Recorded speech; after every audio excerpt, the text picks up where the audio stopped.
Hello everyone and welcome to this WFA chat session, which is a coffee break discussion. I'm Molly Theocaris, Head of Content for WFA. So I hope you have your coffee at the ready. I hope you have your phones on silent and you are ready to think about yourselves and what you can do to improve the industry over the next 20 minutes. So this is an informal session. We are live, so we would love for you to interact throughout. So you should be able to see a chat box to the right of your screen. If you can't see it, have a hunt. It might be minimized somewhere.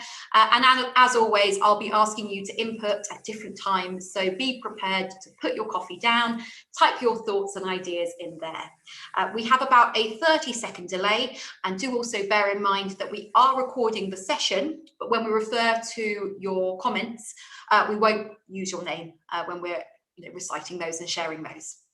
So today I have our guest speaker, Christine Tacons, to discuss some issues over a coffee.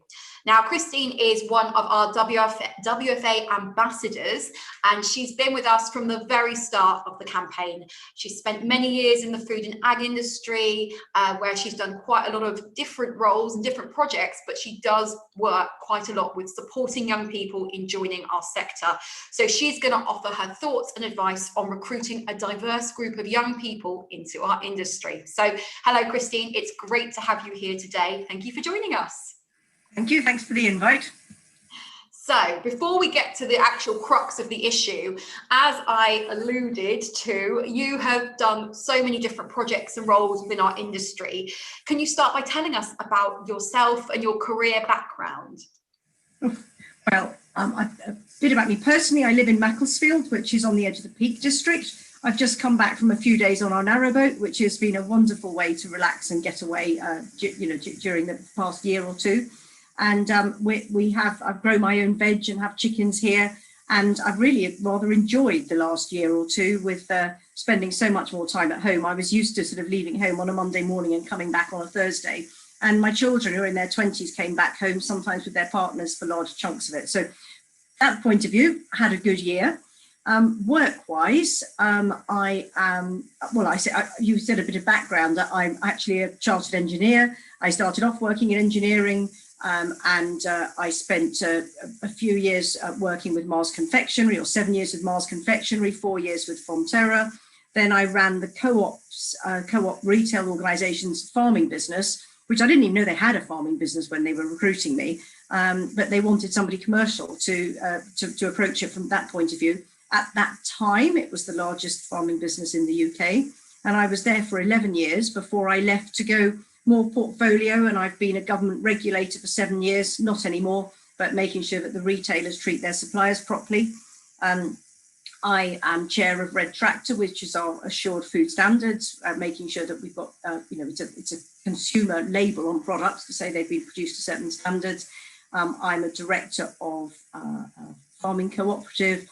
I'm an advisor to a tech software startup, but of relevance to what we're about to talk about, for 4 years, I've been chair of MDS, which is a graduate recruitment and training scheme for the food and fresh produce industry.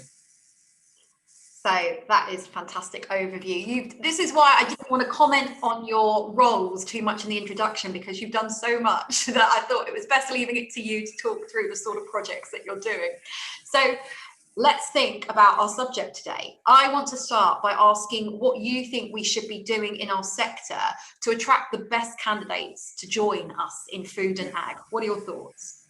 Well, my experience is on MDS, which is this graduate training scheme. It's been going since 1986. It was set up by a few fresh produce businesses who said, we want to recruit some really, our leaders of the future. We want to recruit some people, but we actually don't think we're not big enough to have a graduate training program, and we want people to learn from being in other businesses. And the whole format of the program hasn't changed. And we recruit people straight from university. We give them 4 6-month jobs in 4 different member businesses whilst training them. And that training is now a level 5 apprenticeship in management. And when we're recruiting, we're looking for leadership potential. So we actually don't mind what degree people have done.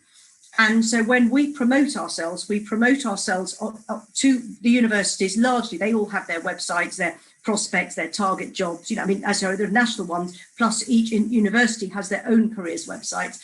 And we interact with all of them, and we promote ourselves as a 2-year graduate training scheme in the food industry. And I think word of mouth has been fantastic in getting our message out, but lots of people find us through that search engine. And what they particularly like is it's a 2-year graduate training scheme. It's in the food area, and they don't have to have any prior experience, and they will get a huge variety of roles. So it doesn't matter that they have no idea what goes on in the food industry or what they might want to do, because that's what we're doing during that 2 years, is giving them 4 different jobs in 4 totally different businesses. And by the end of it, the members are generally fighting each other to offer them jobs. So there's no guarantee of a job at the end, but we've never had anybody finish without a job because they're fighting over them. And at the moment, it's just on a roll. We are getting many more applicants than we've ever had before. We've got more members joining us. We've got more members actually wanting trainees on their 6 month secondments. I think that might be a bit, business is a bit risky. It's going really well, but we don't know if it's going to keep going well. So maybe it would be better if we filled it with a 6 month secondment. And they're also recruiting, a lot of them, at the end. And, for example, Aldi is one of our members. And they were saying the other day, this is getting a bit awkward because almost our entire fresh produce buying is made up of people who've done MDS, because they keep recruiting them at the end of their training. So I think it's a matter of, so we don't struggle, and we probably have 50 applications for every single person we recruit. And so we are not struggling in getting people to apply. And if I'm honest about it, the standard is higher now than we've ever had. And we've got people with bioarchaeology degrees, chemistry, maths, languages, geography. All of them are of use to us in the food industry. We want all these sorts of people. And we've got a particular drive at the moment to try and get engineers to come and join as well, because there's so much engineering, there's so much future for robotics and software engineering as well in our industry, and trying to get them to be aware of it. And I just think, because we're not a profession like being a doctor or being a lawyer, we're not an automatic role, an automatic industry that people think of joining. But the lockdown and certain industries obviously being in dire straits at the moment, and the food industry has really come through as the hero. And I think it's actually, we've become sexy, so if only we can get the message out to the right people and say, here's a way in. It doesn't matter that you've never worked in it, you've got no relatives that have done anything to do with this industry. We can help get you in and get you started. No, absolutely. I agree. I do think we've had a bit of a good burst of PR over the last year and a half. So I think whatever we can do to capitalise on that, the better. Yeah. Because we're in competition with so many other industries who want the best, young people, tech, finance, healthcare. So if we can do, as you are with MDS, communicate, I suppose, the fact that we have got so much going on within our industry. It's not just farmers in tweed.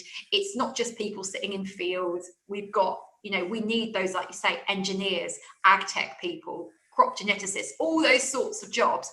I do think that we can hopefully attract more and more people, because I agree. I think it's a great industry to work in as well, Chris. But don't underestimate how much that generation, it's probably your generation as well, if I'm being a bit polite, but care about values and ethics and sustainability and doing their bit for the climate.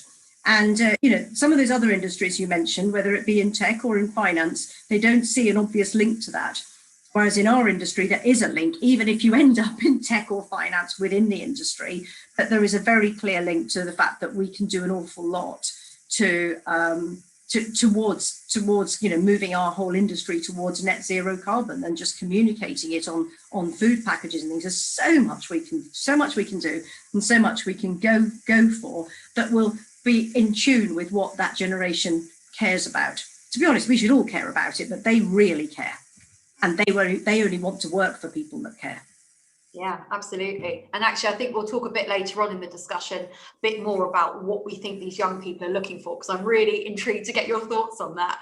But I first want to ask a bit more about, I suppose, recruitment processes, because I think it sounds like, you know, a lot of people we speak to in the industry, they don't have a problem getting people applying for their roles, but it's about ensuring we have a diverse group of people applying to those roles from lots of different backgrounds. So what do you think we can all do to ensure that when we're hiring for these junior positions, we are attracting this diverse group? I'm only knowledgeable if I talk about graduates. So if you're recruiting from university, I think it's about how you're advertising what you're doing, because we at MDS are incredibly diverse. I am really proud of our mix of race, of religion, of gender. You know, we really do get it. So if you can get your message right on all of those university websites about what you're offering, and if you say it's a training scheme and we will help you decide what you want to do with your career, and we're linked to the environment and we've got strong values, you will probably find that you will get a very good mix. But if you're advertising for your role in Farmers Weekly, don't be surprised if you don't get a diverse range of applicants. But if you're prepared to take people with no experience then and advertise it the right way, you will get a strong range and you will get your diversity. And I'm really proud of the diversity that we don't try. If I'm honest about it, we care, but we don't try. We don't have to try. It happens. It happens because we're advertising the right way. No, I think that's really inspirational, because I was thinking about this yesterday, and I read a lot of biographies for people in the industry. And I think historically, a lot of people have joined the industry because, you know, as you mentioned earlier, you hear, you know, my father was a farmer, my grandfather was a farmer. And I think that's fantastic, but it does, you know, mean the industry becomes a bit more exclusive. So I think what you're doing there was saying, you know, we'll take anyone from any background. They don't really have to know about the industry. They've just got to have the characteristics we're looking for. I think that's fantastic. I mean, I know personally, in the past, I've seen CVs come through, and when you've got 50 CVs, you're trying to differentiate between people, even for a junior role. And you might say to yourself, well, you know, they do have a bit of ag experience, we should put them in front. And actually it's about someone like me saying, no, that's not how we should do this. We need to kind of disregard some of those things and actually focus on the person. I think that's really important. I think I'm spoiled. We're spoiled though. I made it sound a bit too easy, but we are currently recruiting 25 people every 6 months. So, you know, we've got lots of places. We just want to find 25 people that we think have got leadership potential. And I suppose if I was only recruiting one, then it may well be tempting to go for the person with the right experience and to even put in your description that you want experience. But we don't ask for that, and we're getting a hugely diverse range, and they are fabulous. You know, some of these people from outside the industry, with their very unusual degrees and ways of thinking, are fantastic, and they all get jobs. They all get jobs. You know, they are not. By the time they finish the 2 years, it doesn't matter at all what background they've had, because we've given them work experience that makes them highly employable. It sounds like it's really what the industry needs. It's looking at it in a slightly different way. Well, it's just booming. I mean, when I started, we used to recruit 8 people every 6 months, and I've just told you we're just recruiting 25, and we're getting, you know, we're now getting, you know, businesses ringing up and saying I need to recruit. There's actually one retailer rang me up and said, we're looking to recruit somebody, and we understand that MDS is the place to come if we want to find a buyer for the food industry. I said, well, it doesn't quite work like that. You have to join the membership and be part of developing the trainees first. But if you join the membership, we can help, and maybe not right for this particular role you've got, but in future. We've now got 4 retailers, you know, as members. So we haven't just, you know, we've got Sainsbury's, Morrison's, Iceland and Aldi, as well as masses of growers. Because I think it's my view is that everybody working in the food industry should have spent at least 6 months working for a retailer, because you learn so much from what it's like being on the other side of the fence, that when you go back to whatever you're doing, it's a fantastic piece of education for you. That's good to know as well. Maybe I'll consider doing a secondment somewhere. But yes, it's very, I completely agree. It sounds like you've gotten around this problem by making your job ads and your outreach work really exciting, making sure people are aware that you don't need industry experience and that you're just looking for great minds and great people. So I think that sounds like the approach that you. I should also say that's the approach, but we've got much better in the last year, which may well also be why we've got so many more applicants on our social media.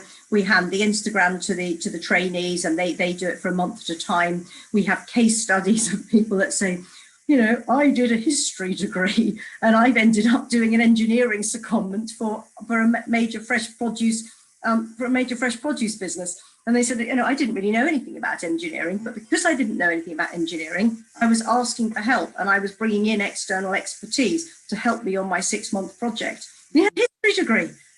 Good on you. Fantastic. And we're writing them all up as case studies.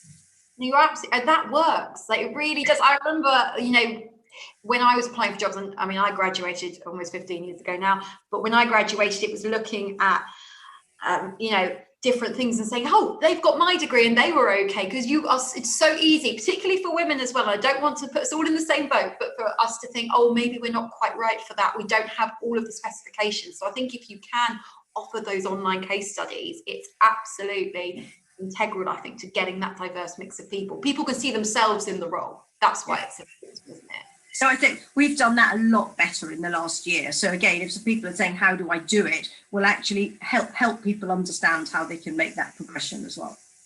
Right.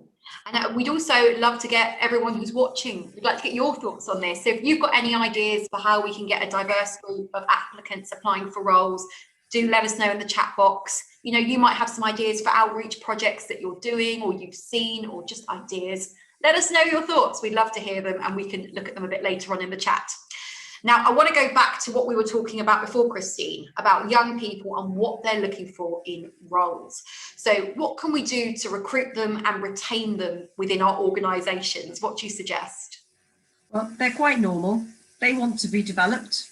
They want to have the potential to progress. So, you know, if there's, you know, not many people and not many people in the business, they might think, well, if I do that job, am I going to get stuck?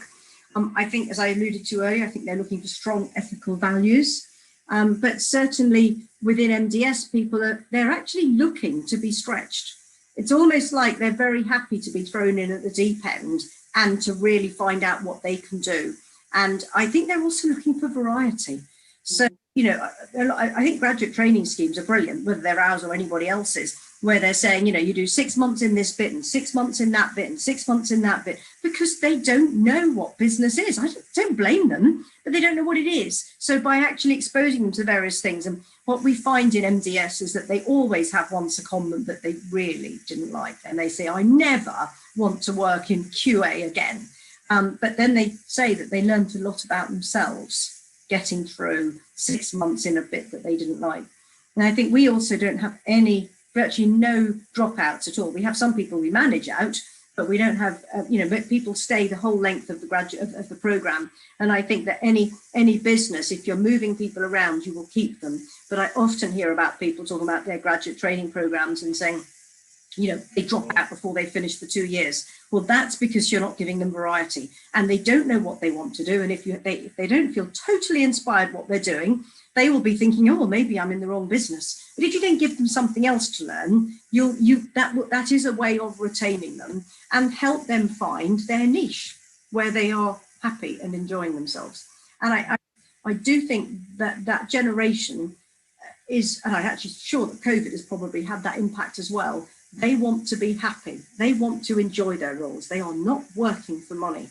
They're working because they feel they belong. They're enjoying it. They're enjoying the company and enjoying what they're learning. You're absolutely right. I was thinking about something a senior manager said to me, where she said, you know, young people, they're not as loyal in the same way that our parents' generation was. And you're absolutely right. You know, my dad worked for the same company for 30 years. And now that's quite unusual. I think if, as you said, young people aren't happy in their role, they're not being offered progression opportunities, they're not going to sit in the job. They are going to go and find something else. And I think that's fantastic for them as well. They're doing the things that are going to work for them. But from our point of view, you're absolutely right. We have to offer the progression opportunities. We have to offer the growth opportunities as well. And when we're recruiting, we need to talk about the potential of the role, highlight those opportunities so they don't, go and accept a role with someone else as well. But it isn't just that, it is also the values. It's things like showing them how they're helping the industry, how they're helping the environment. My daughter's business, they have the charity days, and for every day you give up and work for charity, then the business will give you a day. But it's about having the right values as well. No, that's a really good point. So I'm going to ask you one more question before we go to our comments that have come through.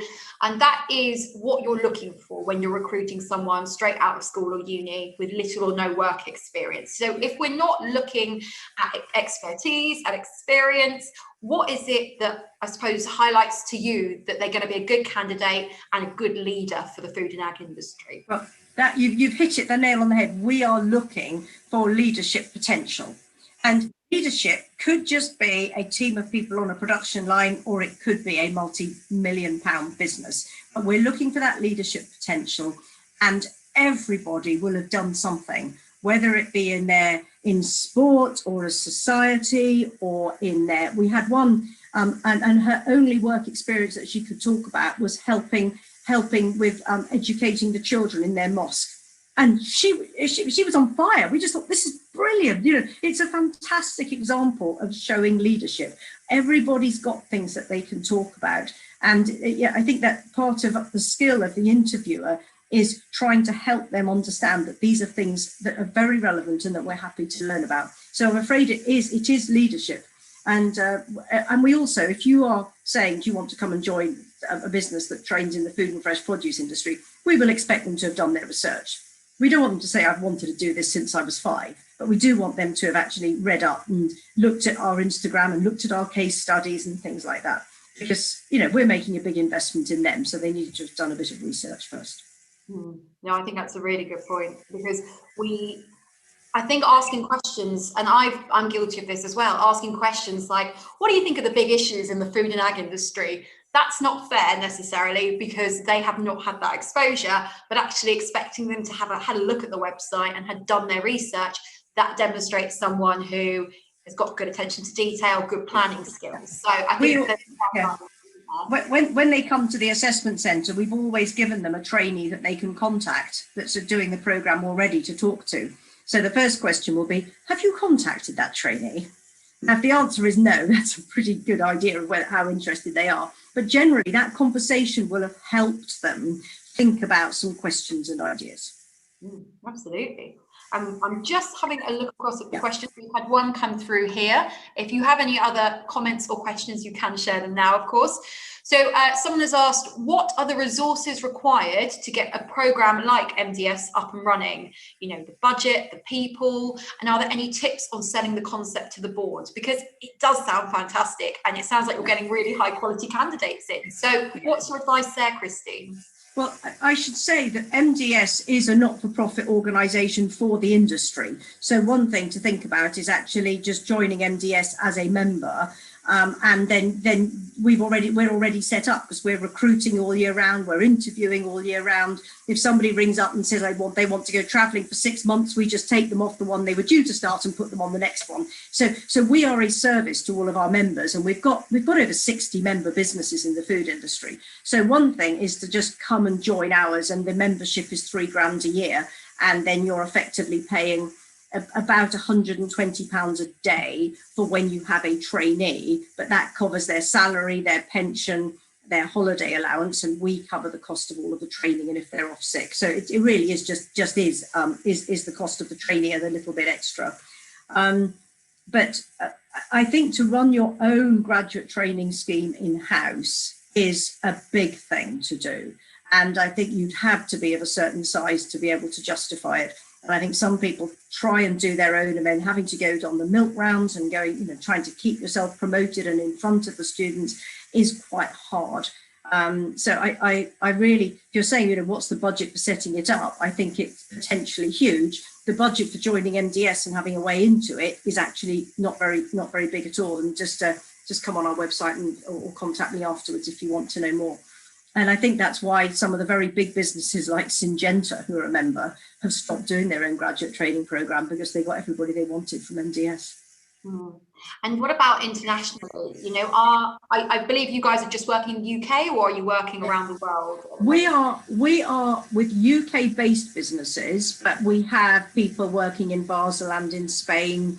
You know, so if our members are UK based, but they have people overseas, then obviously, to be honest, the trainees, those are the best jobs to go for. They all want to go overseas. So having members that have got places overseas and send them overseas is fantastic.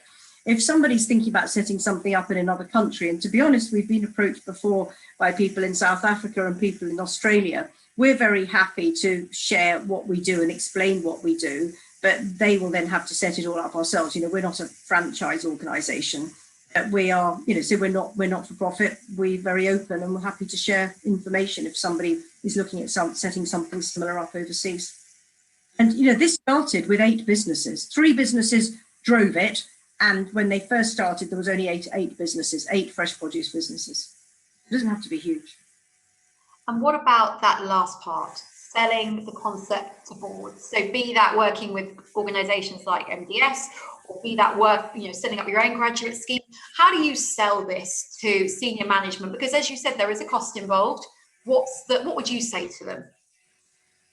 Well, at the moment, it's not a difficult sell because many people in our industry have been relying on having Eastern Europeans working for them and been promoting them up because they're generally very good. And a lot of them have actually been going back home.